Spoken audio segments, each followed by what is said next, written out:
2014 में भारत 11वें नंबर की अर्थव्यवस्था था, आज दुनिया की 5वीं बड़ी अर्थव्यवस्था बना है और अगले 2 सालों में भारत दुनिया की तीसरी बड़ी अर्थव्यवस्था बनने जा रहा है। कांग्रेस गरीबी हटाओ का नारा देती थी।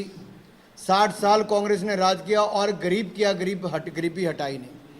पिछले 10 सालों में मोदी सरकार ने 25 करोड़ से ज़्यादा गरीबों को गरीबी रेखा से बाहर निकाला, 4 करोड़ पक्के मकान बनाकर दे दिए और 3 करोड़ नए मंजूर कर दिए, 12 करोड़ शौचालय बना दिए। लेकिन हिमाचल की कांग्रेस की सरकार ने टॉयलेट टैक्स लगाने का काम किया साहब, और यानी कि जितने शौचालय घर में होंगे उतना टैक्स आपको पर सीट देना पड़ेगा। कांग्रेस की सोच देखिए। हमने हर घर नल से जल के 13 करोड़ कनेक्शन लगवा कर दिए, 60 करोड़ लोगों को हमने मुफ्त में इलाज आयुष्मान भारत योजना में दिया, 80 करोड़ लोगों को मुफ्त अनाज पिछले 10 सालों में दिया और अब 70 साल से ज़्यादा वालों को भी 5 लाख का इलाज बिल्कुल मुफ्त में दे रहे हैं। आज दुनिया भर में भारत को ब्राइट स्पॉट कहा जाता है कि दुनिया में सबसे तेजी से बढ़ने वाली अर्थव्यवस्था आज भारत है। इतना बड़ा देश, इतनी बड़ी जनसंख्या, दुनिया भर के इतने बड़े संकटों के बावजूद महामारी और भूखमरी दोनों से बचाया भी और देश को आगे बढ़ाया भी। दुनिया भर की तुलना करके देखिए, और मैं एक देश की नहीं, मैं पूरी दुनिया की कहता हूँ। अमेरिका जहाँ पे फ्लैट रहती थी, आपका कभी महंगाई ना बढ़ना, उस तरह से आज वहाँ पे हालत क्या है। आज यूरोप की हालत क्या है। दुनिया भर में जो सप्लाई चेन कोविड के बाद टूटी, उसके क्या परिस्थितियाँ बनी, ये सब आपके सामने है। उन सब के मुकाबले भारत में मच बेटर है, बहुत नियंत्रण में है और प्रयास लगातार हो रहे हैं। मैंने कहा दुनिया की तुलना में, दुनिया की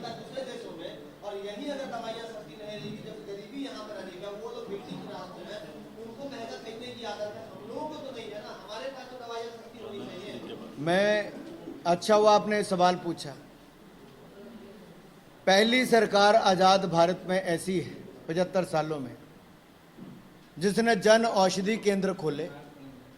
हजारों करोड़ रुपया आम जनता का जन औषधि केंद्रों में बचा और ये लगातार जन औषधि केंद्र बढ़ रहे हैं।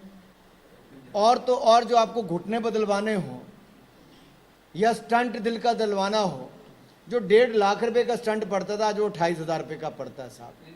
और जन औषधि केंद्र में मैं तुलना करके खुला कहता हूँ, जन औषधि केंद्र में मार्केट में जो बड़ी बड़ी कंपनियों की दवाई आती है, उतनी गुणवत्ता वाली दवाई उससे 85% कम दाम पे मिलती है, यानी कि उसके केवल 15% दाम पे मिलती है। नुकसान नहीं होता। भारतीय जनता पार्टी का कार्यकर्ता ही मुख्यमंत्री बनेगा। आप उड़ीसा में देखिए, एक ट्राइबल नेता को, मांझी जी को वहां का मुख्यमंत्री बनाया गया। आप छत्तीसगढ़ में देखिए, विष्णुदेव साय जी को, ट्राइबल हमारे नेता, उनको मुख्यमंत्री बनाने का मौका दिया। आप देखिए, देश की राष्ट्रपति महिला और ट्राइबल हैं, उनको राष्ट्रपति बनने का अवसर द्रौपदी मुर्मू जी को दिया गया। हमारी पार्टी में सामान्य कार्यकर्ता मुख्यमंत्री से लेकर प्रधानमंत्री के पद तक जा सकता है। यहाँ केवल सोरेन परिवार से या गांधी परिवार से आने की जरूरत नहीं है। मुझे लगता है जब कोई चुनाव हार रहा हो तो ऐसे अनाप शनाप बयानबाजी करता है। 5 साल में जेएम कांग्रेस के राज में बांग्लादेशी घुसपैठ कई गुना बढ़ी, उसको रोकने में पूरी तरह से विफल हुए। केवल भ्रष्टाचार की मलाई खाने में मस्त रहे झारखंड मुक्ति मोर्चा के लोग। जस्ट मनी मशीन, जेएमएम, ये उनकी हालत है। घुसपैठ नहीं रोक पाए। उनके अपने पुलिस अधीक्षक कहते हैं कि इस पे काम करने की ज़रूरत है। जो अपनी कानून व्यवस्था यहाँ पर ना बनाए रखना चाहता हो, केवल पैसे कमाने में लगे हों, आज वो उनको ऐसा ही लगता है। आज उनको बांग्लादेश से आने वाले प्यारे हैं, लेकिन बिहारी उनको दूसरे लगते हैं। देखिए, हमने बहुत सारे स्थानों में, चाहे यहाँ पर हमारी सरकार हो तब भी हमने सरकारी नौकरी और गैर सरकारी के भी बहुत सारे अवसर, रोजगार स्वरोजगार कारोबार के हमने उस समय भी दे रघुवर दास जी की सरकार में, उससे पहले की सरकारों में प्रयास किए।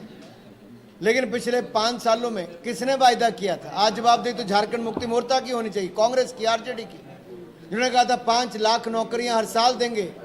25 लाख देनी थी, 25,000 नहीं दे पाए। जवाब तो उनको देना जो यहां पर सत्ता में थे, राज्य की सरकार को, विपक्ष को जवाब नहीं देना है। जो सत्ता में थे उनको जवाब देना है भाई साहब। इसलिए हम उनसे सवाल पूछते हैं। ना उनको बेरोजगारी भत्ता दे पाए जेएमएम कांग्रेस, 5,000 और 7,000 रुपये देना था, ना उनको नौकरी दे पाई, और ऊपर से पेपर लीक तो रुकवा नहीं सके, इंटरनेट बंद करवा दिया। तो बताऊं, प्रधानमंत्री जी ने इसको कई बार बहुत स्पष्ट किया है, जो पार्टियां एक परिवार के नियंत्रण में चलती हैं उसको उन्होंने परिवारवाद कहा है। ऐसा नहीं है, ऐसा नहीं, बहुत पहले से ऐसा नहीं है। बहुत क्लैरिटी के साथ उन्होंने कहा है कि मुलायम सिंह जी के बाद अखिलेश यादव जी, मुफ्ती मोहम्मद सईद के बाद महबूबा मुफ्ती जी, इसी तरह से दयानिधि स्टालिन, अब उदयनिधि स्टालिन, और इसी तरह से एक के बाद दूसरा एक ही परिवार के व्यक्ति उन्हीं पार्टियों पर कब्जा करके बैठे हैं। और ये कब्जा नियंत्रण गांधी परिवार से लेके अन्य दलों के ऊपर तो बिल्कुल करते हैं।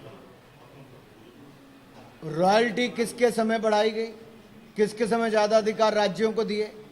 यूपीए की 10 सरकार का खाता निकाल के देखिए कितनी रॉयल्टी मिली झारखंड को, और कितनी अब मिली है, और कितनी अब मिली है।